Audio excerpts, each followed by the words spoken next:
Hello students, welcome to my YouTube channel. Students, ಇವತ್ತು ನಾವು class 10th maths first chapter real numbers ಅಲ್ಲಿ theorem 1.3 ಬಗ್ಗೆ discuss ಮಾಡೋಣ. ಈಗ ಥಿಯರಮ್ 1.3 ಏನಿದೆ ಅಂದ್ರೆ ರೂಟ್ 2 ಇಸ್ ಇರ್ರಾಷನಲ್ ಅಂತ ಇದೆ. ಈ ಥಿಯರಮ್ ಅನ್ನು ನಾವು ಕಾಂಟ್ರಾಡಿಕ್ಷನ್ ಮೆಥಡ್ ಅನ್ನ ಯೂಸ್ ಮಾಡಿ ಪ್ರೂವ್ ಮಾಡಬೇಕಾಗುತ್ತೆ. ಈಗ ಕಾಂಟ್ರಾಡಿಕ್ಷನ್ ಮೆಥಡ್ ಅಂದ್ರೆ ರೂಟ್ 2 ಇಸ್ ಇರ್ರಾಷನಲ್ ಅಂತ ಇದೆಯಲ್ಲ, ಅದ್ರ ಉಲ್ಟಾ ತಿಳ್ಕೊಂಡು ರೂಟ್ 2 ಇಸ್ ರ್ಯಾಷನಲ್ ಅಂತ ತಿಳ್ಕೊಳ್ಬೇಕಾಗುತ್ತೆ. ಈಗ ನಾವು ಈ ಥಿಯರಮ್ ದಲ್ಲಿ ಕಾಂಟ್ರಾಡಿಕ್ಷನ್ ಮೆಥಡ್ ಅನ್ನ ಯೂಸ್ ಮಾಡಿ ಥಿಯರಮ್ ನ ಪ್ರೂವ್ ಮಾಡ್ತಾ ಹೋದಂಗೆಲ್ಲ ಎಲ್ಲೋ ಒಂದು ಕಡೆ ಸ್ಟಾಪ್ ಆಗಿ ನಾವು ಇದ್ರ ಉಲ್ಟಾ ಏನ್ ರೂಟ್ 2 ಇಸ್ ರ್ಯಾಷನಲ್ ಅಂತ ತಿಳ್ಕೊಂಡಿದ್ವಲ್ಲ, ಅದು ತಪ್ಪು. ರೂಟ್ 2 ಇಸ್ ರ್ಯಾಷನಲ್ ಅಲ್ಲ, ಇರ್ರಾಷನಲ್ ಅಂತ ಪ್ರೂವ್ ಆಗುತ್ತೆ. ಈಗ ನಾವು ಅಸ್ಯೂಮ್ ಮಾಡ್ಕೋಬೇಕಾಗುತ್ತೆ ರೂಟ್ 2 ಇಸ್ ರ್ಯಾಷನಲ್ ಅಂತ. ಇಲ್ಲಿ ಬರ್ಕೊಳ್ಳೋಣ, let us assume to the contrary that root 2 is rational ಅಂತ. ಈಗ ನಾವು ರೂಟ್ 2 ನ ರ್ಯಾಷನಲ್ ನಂಬರ್ ಅಂತ ತಿಳ್ಕೊಂಡ್ಮೇಲೆ ಇಲ್ಲಿ ನಾವು ರೂಟ್ 2 ನ ಪಿ ಬೈ ಕ್ಯೂ ಫಾರ್ಮ್ ಅಲ್ಲಿ ಬರ್ಕೋಬಹುದು. ಈಗ ಪಿ ಬೈ ಕ್ಯೂ ಫಾರ್ಮ್ ಅಲ್ಲಿ ಬರ್ಕೊಂಡಿದ್ದೇವೆ. ಈಗ ಇದ್ರ ಮಲ್ಟಿಪ್ಲೈ ಅಲ್ಲಿ ಯಾವುದೋ ಒಂದು ಪ್ರೈಮ್ ನಂಬರ್ ಇರಬಹುದು, ಅದು ಡಿವೈಡ್ ಆಗಿ ಇಲ್ಲಿ ಎ ಡಿವೈಡೆಡ್ ಬೈ ಬಿ ಅಂತ ಬರ್ಕೊಳ್ಳೋಣ. ಈಗ ಪಿ ದು simplest form A divided by B ಅಂತ ಬರ್ಕೊಂಡಿದ್ದೇವೆ. ಈಗ ಇದ್ರ ಮಲ್ಟಿಪ್ಲೈ ಅಲ್ಲಿ ಏನು ಇಲ್ಲ ಅಂದ್ರೆ ಒಂದ್ ಇದ್ದೇ ಇರುತ್ತದೆ. ಈಗ ಒಂದೇನು ಕಾಮನ್ ಬಂದಿದೆ, ಹಾಗಾಗಿ ಇವು ಕೋ ಪ್ರೈಮ್ಸ್ ಗಳು. ಈಗ ಎ ಡಿವೈಡೆಡ್ ಬೈ ಬಿ ಏನಿದೆಯಲ್ಲ, ಅದು ಕೋ ಪ್ರೈಮ್ಸ್. ಇವೆರಡು ಕೋ ಪ್ರೈಮ್ಸ್ ಗಳು. ಇದೇ ಮೆಥಡ್ ಅನ್ನ ನಾವು ಯೂಸ್ ಮಾಡಿ ಇಲ್ಲಿ ಥಿಯರಮ್ ನ ಪ್ರೂವ್ ಮಾಡಬೇಕಾಗುತ್ತೆ.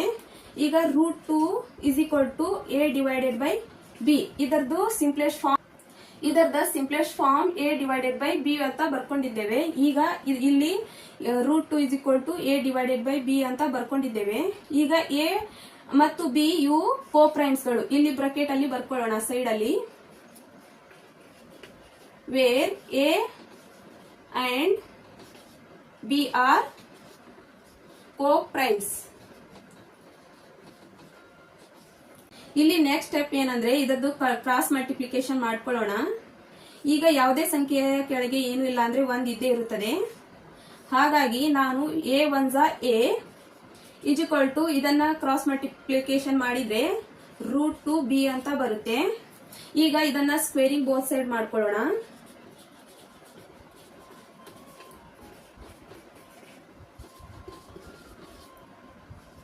ಈಗ ಇದನ್ನ ಸ್ಕ್ವೇರಿಂಗ್ ಬೋತ್ ಸೈಡ್ ಮಾಡಿದ್ರೆ a square is equal to 2b square ಅಂತ ಬರುತ್ತೆ. ಈಗ 2 ಇದೆಯಲ್ಲ, ಇದು ಏದೇ ಒಂದು ಫ್ಯಾಕ್ಟರ್ ಆಗಿದೆ. ಈಗ 2 ಎ ಸ್ಕ್ವೇರ್ ದೇ ಫ್ಯಾಕ್ಟರ್ ಆದ್ಮೇಲೆ ಇದು ಎ ಸ್ಕ್ವೇರ್ ನ ಡಿವೈಡ್ ಮಾಡುತ್ತದೆ. ಇಲ್ಲಿ ಸೈಡ್ ಅಲ್ಲಿ ಬ್ರಾಕೆಟ್ ಅಲ್ಲಿ ಬರ್ಕೊಳ್ಳೋಣ, A square is divisible by 2, therefore a is also divisible by 2. ಈಗ ನಾವು ಥಿಯರಮ್ 1.2 ಅಲ್ಲಿ ತಿಳ್ಕೊಂಡಿದ್ದೇವೆ, ಯಾವುದೋ ಒಂದು ಪ್ರೈಮ್ ನಂಬರ್ ಅದರ ಸ್ಕ್ವೇರ್ ಅನ್ನ ಡಿವೈಡ್ ಮಾಡಿದ್ರೆ ಆ ನಂಬರ್ಗೂ ಕೂಡ ಡಿವೈಡ್ ಮಾಡುತ್ತದೆ ಅಂತ. ಈಗ 2 ಎ ಸ್ಕ್ವೇರ್ ನ ಡಿವೈಡ್ ಮಾಡ್ತಾ ಇದೆ ಅಂದ್ರೆ ಅದೇ 2 ಎಗೂ ಕೂಡ ಡಿವೈಡ್ ಮಾಡುತ್ತದೆ. ಈ ಥಿಯರಮ್ ಇದೆಯಲ್ಲ, ಈ ಥಿಯರಮ್ ಅನ್ನ ಅರ್ಥ ಮಾಡ್ಕೊಳ್ಳಿಕ್ಕಂತಾನೆ ಇದೆ. ಈಗ 1.2 ಥಿಯರಮ್ ಇದೆಯಲ್ಲ, ಈ ಥಿಯರಮ್ ನ ಅರ್ಥ ಮಾಡ್ಕೊಳ್ಳಿಕ್ಕಂತಾನೆ ಇದೆ. ಈಗ ಯಾವುದೋ ಒಂದು ಪ್ರೈಮ್ ನಂಬರ್ ಆ ನಂಬರ್ ಸ್ಕ್ವೇರ್ ನ ಡಿವೈಡ್ ಮಾಡ್ತಾ ಇದೆ ಅಂದ್ರೆ ಆ ನಂಬರ್ಗೂ ಕೂಡ ಡಿವೈಡ್ ಮಾಡುತ್ತದೆ ಅಂತ ಇದೆ. ಇಲ್ಲಿ 2 ಎ ಸ್ಕ್ವೇರ್ ನ ಡಿವೈಡ್ ಮಾಡ್ತಾ ಇದೆ ಅಂದ್ರೆ 2 ಎಗೂ ಕೂಡ ಡಿವೈಡ್ ಮಾಡುತ್ತದೆ.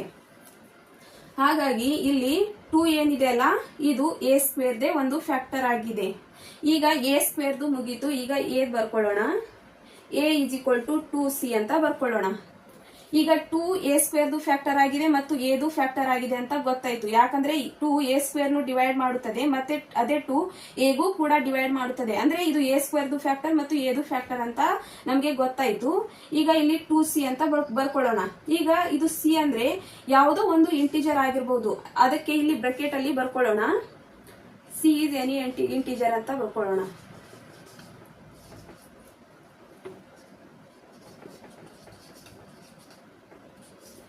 ನೆಕ್ಸ್ಟ್ ಈ ಎದು ವ್ಯಾಲ್ಯೂ ಏನಿದೆಯಲ್ಲ, ಈ ಇಕ್ವೇಶನ್ ಅಲ್ಲಿ ಪುಟ್ ಮಾಡ್ಕೊಳ್ಳೋಣ. ಈಗ ಎ ವ್ಯಾಲ್ಯೂ ಏನಿದೆಯಲ್ಲ ಈ ಇಕ್ವೇಶನ್ ಅಲ್ಲಿ ಪುಟ್ ಮಾಡ್ಕೊಳ್ಳೋಣ. Putting A in equation a is equal to root 2b. ಈ ಇಕ್ವೇಶನ್ ಅಲ್ಲಿ ಈ ವ್ಯಾಲ್ಯೂನ ಪುಟ್ ಮಾಡ್ಕೊಳ್ಳೋಣ. a ಅಂದ್ರೆ ಏನಿದೆ 2c ಅಂತ ಇದೆ. 2c ಬರ್ಕೊಳ್ಳೋಣ. a ಜಾಗದಲ್ಲಿ 2c ಬರ್ಕೊಳ್ಳೋಣ. ನೆಕ್ಸ್ಟ್ ರೂಟ್ 2b ಅಂತ ಬರುತ್ತೆ. ಈಗ ಇಲ್ಲಿ ಸ್ಕ್ವೇರಿಂಗ್ ಬೋತ್ ಸೈಡ್ ಮಾಡಿದ್ವಲ್ಲ, ಇದೇ ತರ ಸೇಮ್ ಇಲ್ಲಿ ಕೂಡ ಮಾಡಬೇಕು.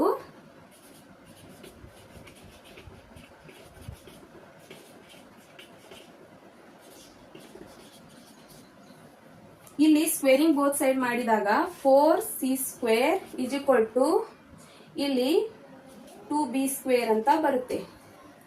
ಈಗ ಇಲ್ಲಿ ಮಲ್ಟಿಪ್ಲೈ ಅಲ್ಲಿ ಇದೆ ಅಂದ್ರೆ ಇಲ್ಲಿ ಡಿವೈಡ್ ಅಲ್ಲಿ ಬರುತ್ತೆ. 4 ಡಿವೈಡೆಡ್ ಬೈ 2 ಇಲ್ಲಿ ಮಲ್ಟಿಪ್ಲೈ ಅಲ್ಲಿ ಇದೆ ಅಂದ್ರೆ ಇಲ್ಲಿ ಡಿವೈಡ್ ಅಲ್ಲಿ ಬರುತ್ತೆ. ಅದಕ್ಕೆ ನಾನು 4 ಡಿವೈಡೆಡ್ ಬೈ 2 ಅಂತ ಬರ್ಕೊಂಡೆ. ಇಲ್ಲಿ ಮತ್ತೆ ಮಲ್ಟಿಪ್ಲೈ ಅಲ್ಲಿ c² ಇಂಟು b². ಈಗ 2 1s 2 2s ಇಲ್ಲಿ 2c² is equal to b² ಅಂತ ಬಂದಿದೆ. ಇಲ್ಲಿ 2c² is equal to b² ಅಂತ ಬಂದಿದೆ. ಈಗ ಇದು 2 ಏನಿದೆಯಲ್ಲ ಇದು b² ಒಂದು ಫ್ಯಾಕ್ಟರ್ ಆಗಿದೆ. ಅಂದ್ರೆ 2 ಇದು b² ಫ್ಯಾಕ್ಟರ್ ಆದ್ಮೇಲೆ ಇದು 2 ನ b² ನ ಡಿವೈಡ್ ಮಾಡುತ್ತದೆ. ಇಲ್ಲಿ ಬರ್ಕೊಳ್ಳೋಣ. b² is divisible by 2. ಈಗ therefore b is also divisible by 2. ಈಗ ನಾವು ಥಿಯರಮ್ 1.2 ಅಲ್ಲಿ ತಿಳ್ಕೊಂಡಿದ್ದೇವೆ. ಈಗ ಇಲ್ಲಿ ಕೂಡ ನಾನು ಎಕ್ಸ್ಪ್ಲೇನ್ ಮಾಡಿದ್ದೇನೆ. 2 b² ನ ಡಿವೈಡ್ ಮಾಡ್ತಾ ಇದೆ ಅಂದ್ರೆ 2 b ಗೂ ಕೂಡ ಡಿವೈಡ್ ಮಾಡುತ್ತದೆ. ಈಗ ಥಿಯರಮ್ ಅಲ್ಲಿ ಯಾವುದೋ ಒಂದು ಪ್ರೈಮ್ ನಂಬರ್ ಆ ಸ್ಕ್ವೇರ್ ನ ಡಿವೈಡ್ ಮಾಡ್ತಾ ಇದೆ ಅಂದ್ರೆ ಅದು ಆ ನಂಬರ್ಗೂ ಕೂಡ ಡಿವೈಡ್ ಮಾಡುತ್ತದೆ ಅಂತ ಇದೆ. ಇಲ್ಲಿ 2 b² ನ ಡಿವೈಡ್ ಮಾಡಿದ್ರೆ 2 b ಗೂ ಕೂಡ ಡಿವೈಡ್ ಮಾಡುತ್ತದೆ ಅಂತ ನಾವು ಬರ್ಕೊಂಡಿದ್ದೇವೆ. ಇದು ಇಕ್ವೇಶನ್ ನಂಬರ್ 1 ಮತ್ತು ಇಕ್ವೇಶನ್ ನಂಬರ್ 2. ಇಲ್ಲಿ ನಾವು ರೈಟಿಂಗ್ ಅಲ್ಲಿ ಬರ್ಕೋಬೇಕಾಗುತ್ತೆ. ಈಗ ಇಲ್ಲಿ ಏನಾಯ್ತಂದ್ರೆ ಇಲ್ಲಿ 2 ಕಾಮನ್ ಬರ್ತಾ ಇದೆ. ಇಲ್ಲಿ 2 ಕಾಮನ್ ಬರ್ತಾ ಇದೆ. ನಾವು ಇಲ್ಲಿ ಒಂದನ್ನು ಬಿಟ್ಟು ಬೇರೆ ಯಾವ ನಂಬರು ಕಾಮನ್ ಬರುವುದಿಲ್ಲ ಅಂತ ತಿಳ್ಕೊಂಡಿದ್ದೇವೆ. ಈಗ ಇಲ್ಲಿ 1 ಕಾಮನ್ ಬಂದಿದೆ. a ಡಿವೈಡೆಡ್ ಬೈ b ಏನಿದೆ ಇದು ಕೋ ಪ್ರೈಮ್ಸ್ ಗಳು ಅಂತ ನಾವು ಇಲ್ಲಿ ಬರ್ಕೊಂಡಿದ್ದೇವೆ. ಆದ್ರೆ ಇಲ್ಲಿ 2 ಕಾಮನ್ ಬರ್ತಾ ಇದೆ. ಹಾಗಾದ್ರೆ ನಾವು ಅನ್ಕೊಂಡಿದ್ದು ತಪ್ಪು. ನಾವು ಅಸ್ಯೂಮ್ ಮಾಡ್ಕೊಂಡಿದ್ವಲ್ಲ, ಈಗ ನಾವು ಅಸ್ಯೂಮ್ ಮಾಡ್ಕೊಂಡಿದ್ದು ತಪ್ಪಾಗಿದೆ. ರೂಟ್ 2 ಇಸ್ ಅ ರ್ಯಾಷನಲ್ ಅಂತ ತಿಳ್ಕೊಂಡಿದ್ವಿ. ಇಲ್ಲಿ ಏನಾಯ್ತಂದ್ರೆ ಇಲ್ಲಿ 2 ಕಾಮನ್ ಬರ್ತಾ ಇದೆ. ಇಲ್ಲಿ a² 2b² ಅಂತ ಇಲ್ಲಿ ಕೂಡ 2 a² ಫ್ಯಾಕ್ಟರ್ 2 ಬರ್ತಾ ಇದೆ. ಮತ್ತೆ ಇದು b² ಫ್ಯಾಕ್ಟರ್ 2 ಬರ್ತಾ ಇದೆ. ಹಾಗಾಗಿ ಇಲ್ಲಿ ಕಾಮನ್ 2 ಬಂದಿದೆ. ಈಗ ನಾವೇನ್ ತಿಳ್ಕೊಂಡಿದ್ವಿ a ಡಿವೈಡೆಡ್ ಬೈ b ಅಂತ ಬರೆದು ಇಲ್ಲಿ 1 ಕಾಮನ್ ಬಿಟ್ರೆ ಬೇರೆ ಯಾವ ನಂಬರು ಇಲ್ಲ. ಹಾಗಾಗಿ a ಡಿವೈಡೆಡ್ ಬೈ b ಏನಿದಾವಲ್ಲ ಇವು ಕೋ ಪ್ರೈಮ್ಸ್ ಗಳು ಅಂತ ಇಲ್ಲಿ ಬರ್ಕೊಂಡಿದ್ದೇವೆ. ಆದ್ರೆ ನಾವು ಅನ್ಕೊಂಡಿದ್ದು ತಪ್ಪು. ಈಗ ಇಲ್ಲಿ ತಪ್ಪು ಅಂತ ಪ್ರೂವ್ ಆಗಿದೆ. ಇಲ್ಲಿ ಕಾಮನ್ 2 ಬರ್ತಾ ಇದೆ. ಹಾಗಾಗಿ ಇಲ್ಲಿ ನಾವು ಇಲ್ಲಿ ಕಾಂಟ್ರಾಡಿಕ್ಷನ್ ಅರೈಸ್ ಆಗಿದೆ. ಈಗ ಇದನ್ನೇ ನಾವು ರೈಟಿಂಗ್ ಅಲ್ಲಿ ಬರ್ಕೋಬೇಕಾಗುತ್ತೆ. From equation number 1 and equation number 2 a and b have at least 2 as a common factor. ಅಂದ್ರೆ a ಮತ್ತು b ಏನಿದಾವಲ್ಲ ಅಟ್ ಲೀಸ್ಟ್ 2 ಕಾಮನ್ ಫ್ಯಾಕ್ಟರ್ ಅನ್ನ ಹೊಂದಿದಾವೆ. This contradiction has arisen because of our incorrect assumption that root 2 is a rational. ನಾವು ಇದು contradiction ಯಾಕೆ arise ಆತಂದ್ರೆ ನಾವು ಸ್ಟಾರ್ಟಿಂಗ್ ಅಲ್ಲಿ ನಾವೇನ್ ರೂಟ್ 2 ಈಸ್ ಇರ್ಯಾಷನಲ್ ಇದ್ದದನ್ನ ಉಲ್ಟಾ ಅಸ್ಯೂಮ್ ಮಾಡ್ಕೊಂಡಿದ್ವಲ್ಲ, ರೂಟ್ 2 ಇಸ್ ಅ ರ್ಯಾಷನಲ್ ಅಂತ ಅಸ್ಯೂಮ್ ಮಾಡ್ಕೊಂಡಿದ್ರಿಂದ ಅದು ಕಾಂಟ್ರಾಡಿಕ್ಷನ್ ಅರೈಸ್ ಆಗಿ ಇಲ್ಲಿ ಅದ್ರ ಉಲ್ಟಾ ಬಂದಿದೆ. ಈಗ ರೂಟ್ 2 ಇಸ್ ಇರ್ಯಾಷನಲ್ ಅಂತ ಇದೆಯಲ್ಲ, ರ್ಯಾಷನಲ್ ಅಂತ ನಾವು ತಿಳ್ಕೊಂಡಿದ್ರಿಂದ ಇದು ಕಾಂಟ್ರಾಡಿಕ್ಷನ್ ಅರೈಸ್ ಆಗಿದೆ.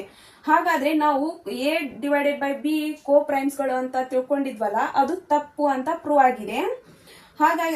ಹಾಗಾದ್ರೆ ನಾವು ಇಲ್ಲಿ ಈಗ ಇದು ರೂಟ್ 2 ಈಸ್ ಅ ರ್ಯಾಷನಲ್ ಅಂತ ತಿಳ್ಕೊಂಡು ತಪ್ಪು ಅಂತ ನಮ್ಗೆ ಗೊತ್ತಾದ್ಮೇಲೆ ಅದ್ರದ್ದು ಉಲ್ಟಲ್ಲಿ ರೂಟ್ 2 ಈಸ್ ಅ ರ್ಯಾಷನಲ್ ಅಂತ ತಪ್ಪು ಅಂತ ಪ್ರೂವ್ ಆದ್ಮೇಲೆ ನಾವು ಇದ್ರ ಉಲ್ಟಾ ಬರ್ಕೋಬೇಕಾಗುತ್ತೆ. ರೂಟ್ 2 ಈಸ್ ಅ ಇರ್ರ್ಯಾಷನಲ್ ಅಂತ ಬರ್ಕೋಬೇಕಾಗುತ್ತೆ. ಈಗ ಇನ್ನೊಂದ್ಸಲ ನಾವು ಇದನ್ನ ರಿವೈಸ್ ಮಾಡ್ಕೊಳ್ಳೋಣ. ಈಗ ಥಿಯರಮ್ 1.3 ಏನ್ ಹೇಳ್ತಾ ಇದೆ ಅಂದ್ರೆ ರೂಟ್ 2 ಇಸ್ ಅ ಇರ್ರ್ಯಾಷನಲ್ ಅಂತ ಹೇಳ್ತಾ ಇದೆ. ನಾವು ಈ ಥಿಯರಮ್ ನ ಕಾಂಟ್ರಾಡಿಕ್ಷನ್ ಮೆಥಡ್ ಅನ್ನ ಯೂಸ್ ಮಾಡಿ ಪ್ರೂವ್ ಮಾಡಬೇಕಾಗುತ್ತೆ. ನಾವು ಈಗ ಅಸ್ಯೂಮ್ ಮಾಡ್ಕೋಬೇಕಾಗುತ್ತೆ ರೂಟ್ 2 ಇಸ್ ಅ ರ್ಯಾಷನಲ್ ಅಂತ, ಅಂದ್ರೆ ಇದ್ರ ಉಲ್ಟಾ ತಿಳ್ಕೋಬೇಕಾಗುತ್ತೆ. ಈಗ ನಾವು ಕಾಂಟ್ರಾಡಿಕ್ಷನ್ ಮೆಥಡ್ ಯೂಸ್ ಮಾಡಿ ಪ್ರೂವ್ ಮಾಡ್ತಾ ಹೋದಂಗೆಲ್ಲ ಇಲ್ಲಿ ನಮ್ಗೆ ನಾವು ಅಸ್ಯೂಮ್ ಮಾಡ್ಕೊಂಡಿದ್ದು ತಪ್ಪು ಅಂತ ಪ್ರೂವ್ ಆಗುತ್ತೆ. ಹಾಗಾಗಿ ನಾನು ಇದು ರೂಟ್ 2 ನಾವು ರ್ಯಾಷನಲ್ ಅಂತ ತಿಳ್ಕೊಂಡ್ಮೇಲೆ ನಾವು P/Q ಫಾರ್ಮ್ ಅಲ್ಲಿ ಬರ್ಕೋಬಹುದು. ಅದ್ರ ಮಲ್ಟಿಪ್ಲೈ ಅಲ್ಲಿ ಯಾವುದೋ ಒಂದು ಪ್ರೈಮ್ ನಂಬರ್ ಆಗಿರಬಹುದು, ಅದು ಡಿವೈಡ್ ಆಗಿ ಇಲ್ಲಿ ಅದ್ರ simplest form A divided by B ಆಗಿರಬಹುದು. ಇಲ್ಲಿ ಏನು ಇಲ್ಲ ಅಂದ್ರೆ ಒಂದು ಕಾಮನ್ ಇದ್ದೇ ಇರುತ್ತದೆ. ಅದಕ್ಕೆ ನಾವು ಏನಂತ ತಿಳ್ಕೊಂಡ್ವಿ, A ಡಿವೈಡೆಡ್ ಬೈ B ಏನಿದಾವಲ್ಲ ಇವು ಕೋ ಪ್ರೈಮ್ಸ್ ಗಳು ಅಂತ ತಿಳ್ಕೊಂಡ್ವಿ. ಇದನ್ನ ನಾವು ಇಲ್ಲಿ ಬರ್ಕೊಂಡಿವಿ. ಇದೇ ಮೆಥಡ್ ಅನ್ನ ಯೂಸ್ ಮಾಡಿ ನಾವು ಈ ಥಿಯರಮ್ ನ ಪ್ರೂವ್ ಮಾಡ್ತಾ ಹೋಗಿದ್ದೇವೆ. ಈಗ root 2 is equal to A divided by B ಅಂತ ಬರ್ದಿದ್ದೇವೆ. ಇದನ್ನ ಕ್ರಾಸ್ ಮಲ್ಟಿಪ್ಲಿಕೇಶನ್ ಮಾಡಿ root 2 where A and B are coprimes ಅಂತ ಬರ್ಕೊಂಡಿದ್ದೇವೆ.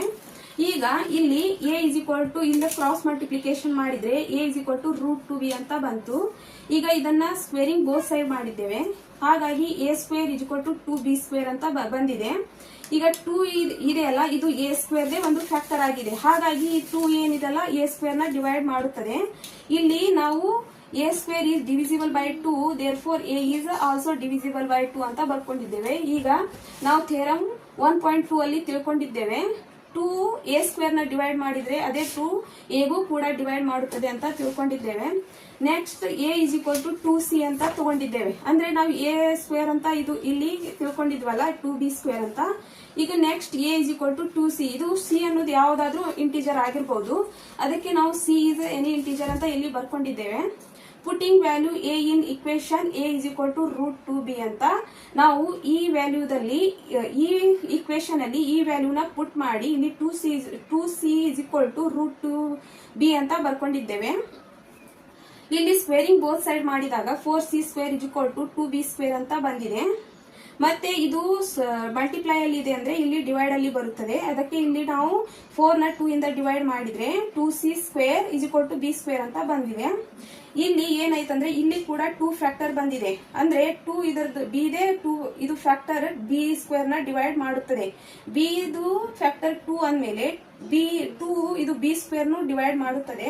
ಹಾಗಾಗಿ ನಾವು ಇಲ್ಲಿ ಬರ್ಕೊಂಡಿದ್ದೇವೆ B ಸ್ಕ್ವೇರ್ ಫ್ಯಾಕ್ಟರ್ 2 ಬಂದಿದೆಯಲ್ಲ ಇದನ್ನೇ ಇಲ್ಲಿ ಬರ್ಕೊಂಡಿದ್ದೇವೆ. B square is divisible by 2, therefore B is also divisible by 2 ಅಂದ್ರೆ B ಸ್ಕ್ವೇರ್ ನ ಡಿವೈಡ್ ಮಾಡ್ತಾ ಇದೆ ಅಂದ್ರೆ 2 B ಗೂ ಕೂಡ ಡಿವೈಡ್ ಮಾಡುತ್ತದೆ ಅಂತ ಬರ್ದಿದ್ದೇವೆ. ಇಲ್ಲಿ ಏನಾಯ್ತಂದ್ರೆ ಇಲ್ಲಿ 2 ಕಾಮನ್ ಬಂದಿದೆ. ಇಲ್ಲಿ ಕೂಡ 2 ಬಂದಿದೆ. A ಸ್ಕ್ವೇರ್ ಅಂದ್ರೆ ಇದರದ್ದು ಫ್ಯಾಕ್ಟರ್ 2 ಬಂದಿದೆ. B ಸ್ಕ್ವೇರ್ ಅಂದ್ರೆ ಇದರ ಫ್ಯಾಕ್ಟರ್ 2 ಬಂದಿದೆ. ನಾವ್ ಏನಂತ ತಿಳ್ಕೊಂಡ್ವಿ, 1 ಬಿಟ್ರೆ ಯಾವ ನಂಬರು ಕಾಮನ್ ಬರುವುದಿಲ್ಲ. ಈಗ ಅದಕ್ಕೆ A ಡಿವೈಡೆಡ್ ಬೈ B ಏನಿದಾವಲ್ಲ ಇವು ಕೋ ಪ್ರೈಮ್ಸ್ ಗಳು ಅಂತ ತಿಳ್ಕೊಂಡಿದ್ವಿ. ಈಗ ಇಲ್ಲಿ 2 ಬಂದಿದೆ ಅಲ್ಲ, ಅದಕ್ಕೆ ಅದು ನಾವು ಅಸ್ಯೂಮ್ ಮಾಡ್ಕೊಂಡಿದ್ವಲ್ಲ ಅದು ತಪ್ಪು ಅಂತ ಪ್ರೂವ್ ಆಗಿದೆ.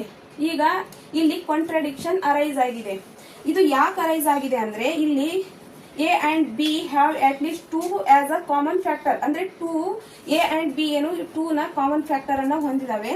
This contradiction has arisen because of our incorrect assumption that root 2 is a rational. ನಾವು ಸ್ಟಾರ್ಟಿಂಗ್ ಅಲ್ಲಿ ತಿಳ್ಕೊಂಡ್ವಲ್ಲ ಇದ್ರ ಉಲ್ಟಾ ಅದು ತಪ್ಪು ಅಂತ ಪ್ರೂವ್ ಆಗಿದೆ. ಅದರಿಂದ ಕಾಂಟ್ರಾಡಿಕ್ಷನ್ ಅರೈಸ್ ಆಗಿದೆ. ನಾವು ಅಸಂಪ್ಷನ್ ಮಾಡ್ಕೊಂಡಿದ್ವಲ್ಲ ಸ್ಟಾರ್ಟಿಂಗ್ ಅಲ್ಲಿ, ಅದು ಅಸಂಪ್ಷನ್ ಮಾಡ್ಕೊಂಡಿದ್ದು ತಪ್ಪು ಅಂತ ಪ್ರೂವ್ ಆಗಿ ಇಲ್ಲಿ therefore root 2 is a irrational ಅಂತ ಪ್ರೂವ್ ಆಗಿದೆ. ನಿಮ್ಗೆ ಈ ಥಿಯರಮ್ ತುಂಬಾ ಚೆನ್ನಾಗಿ ಅಂಡರ್ಸ್ಟ್ಯಾಂಡ್ ಆಗಿರ್ಬೇಕು ಅಂತ ನಾ ಭಾವಿಸಿದ್ದೇನೆ. ಈಗ ನೆಕ್ಸ್ಟ್ ಕ್ಲಾಸ್ ಅಲ್ಲಿ ನಾವು ಎಕ್ಸರ್ಸೈಸ್ ಗಳನ್ನ ಸಾಲ್ವ್ ಮಾಡಿ ಥಿಯರಮ್ ನಿಮ್ಗೆ ತುಂಬಾ ಚೆನ್ನಾಗಿ ಅಂಡರ್ಸ್ಟ್ಯಾಂಡ್ ಆಗಿದೆ ಅಂತ ತಿಳ್ಕೊತೀನಿ. ಈ ಥಿಯರಮ್ ತುಂಬಾನೇ ಇಂಪಾರ್ಟೆಂಟ್ ಆಗಿದೆ. ಇದು ಪ್ರತಿ ವರ್ಷ ನಿಮ್ಗೆ ಎಕ್ಸಾಮ್ ಅಲ್ಲಿ ಕೇಳ್ತಾರೆ. ಈಗ ಇಲ್ಲಿ ರೂಟ್ 2 ಇದೆಯಲ್ಲ, ಹಾಗೆ ರೂಟ್ 3 ರೂಟ್ 5 ಅಂತ ನಂಬರ್ಸ್ ಅನ್ನ ಚೇಂಜ್ ಮಾಡಿ ಕೇಳ್ತಾರೆ. ಅದಕ್ಕೆ ನೀವು ಇದನ್ನ ಚೆನ್ನಾಗಿ ಪ್ರಾಕ್ಟೀಸ್ ಮಾಡ್ಕೊಳ್ಳಿ. ಏನಾದ್ರೂ ಡೌಟ್ ಇದ್ರೆ ಕಮೆಂಟ್ಸ್ ಮಾಡಿ. ನನ್ನ ಕ್ಲಾಸ್ ನಿಮ್ಗೆ ಲೈಕ್ ಆದ್ರೆ ಸಬ್ಸ್ಕ್ರೈಬ್ ಮಾಡ್ಕೊಳ್ಳಿ, ಲೈಕ್ ಮಾಡಿ, ಕಮೆಂಟ್ಸ್ ಮಾಡಿ. Thank you for watching.